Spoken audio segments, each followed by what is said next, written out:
Baik, hari ini bermulanya pelaksanaan laluan perjalanan lengkap vaksin VTL yang bakal menyambung kembali hubungan kekeluargaan antara rakyat Malaysia dan Singapura yang terputus seketika akibat pandemik COVID-19. Ia bagi membolehkan orang yang sudah divaksinasi penuh untuk mengunjungi negara masing-masing tanpa perlu dikuarantin. Dan bagi mendapatkan gambaran dan situasi hari pertama pelaksanaan VTL, kita bersama wartawan Nur Azura Aziz di Johor Bahru ketika ini.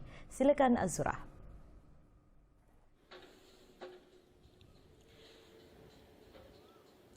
Baik Syaira, di belakang saya ini adalah merupakan Tambak Johor yang merupakan laluan perjalanan bas bagi kedua-dua negara iaitu Johor Bahru dan juga Singapura sempena hari pertama pelaksanaan laluan perjalanan lengkap vaksin VTL ataupun Vaccinated Travel Lane.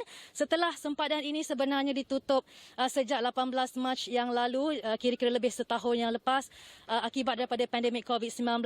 Dan untuk pengetahuan anda, Perdana Menteri Datuk Seri Ismail Sabri Yaakob akan melalui laluan ini ke Tambak Johor untuk merasmikan pembukaan sempadan VTL darat ini dan bertemu dengan rakan sejawatannya Lee Hsien Loong. Ia juga adalah sempena lawatan rasmi beliau atas jemputan daripada rakan sejawatannya Lee Hsien Loong. Ismail Sabri juga dijangka akan tiba di Woodlands Checkpoints dan disambut Perdana Menteri Singapura sebelum kedua-duanya merasmikan VTL darat kira-kira dijangka pada pukul 10 pagi nanti. Sebenarnya Syaira, saya di sini sejak daripada pukul 7 pagi tadi dan bersama dengan juru kamera Fazril Amirul, dan dapat saya saksikan daripada pukul 7 pagi tadi bas pertama daripada Johor Bahru menuju ke Singapura pada kira-kira 8.30 pagi setelah memulakan perjalanan daripada terminal bas Larkin Central sejak pukul 7.30 pagi. Manakala bas pertama daripada Singapura dilihat memulakan perjalanan ke Johor dan melalui tambak ini pada pukul 8.30 pagi tadi meninggalkan terminal Queen Street Singapura. Setiap bas akan tiba dalam masa berselang antara 15 hingga 30 minit dan bas terakhir adalah pada pukul 8.30 malam, manakala bas terakhir daripada Singapura pula pada pukul 9.30 malam.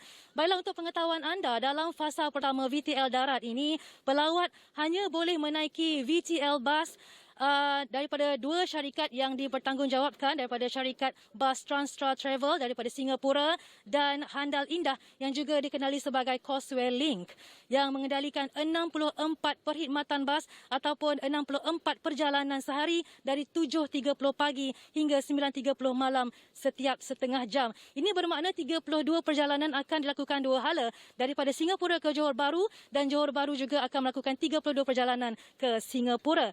Baik, untuk pengetahuan juga, pelaksanaan VTL ini dilakukan secara serentak iaitu darat dan juga udara, yang mana darat akan melalui Tambak Johor ini dan melalui udara pula ialah melalui lapangan terbang Changi dan juga lapangan terbang antarabangsa Kuala Lumpur KLIA. Buat masa ini VTL darat menggunakan laluan tambah hanya dibuka kepada warga penduduk tetap PR atau pemegang pas jangka panjang negara yang mereka masuk. Ini merangkumi sehingga 1,440 warga PR atau pemegang pas jangka panjang Singapura yang dibolehkan memasuki Singapura setiap hari, dan begitu jugalah jumlahnya bagi mereka yang ingin memasuki Malaysia. Di bawah VTL darat, pelawat yang memasuki Singapura ini perlulah diuji negatif dalam ujian RTK antigen atau PCR dalam tempoh 2 hari sebelum berangkat ke Singapura. Dan perkara sama juga perlu dilakukan oleh warga Singapura yang ingin memasuki Malaysia. Namun, mereka perlu sekali lagi melakukan ujian ini setelah mereka tiba di terminal bas Central, Larkin Central. Baik, saya kira setakat itu dahulu yang dapat saya laporkan buat masa ini sempena hari pertama pelaksanaan lalu perjalanan lengkap vaksin ataupun VTL. Kepada anda penonton bernama TV, teruskan bersama kami kerana kami akan memaklumkan dari semasa ke semasa perkembangan perasmian VTL ini oleh Perdana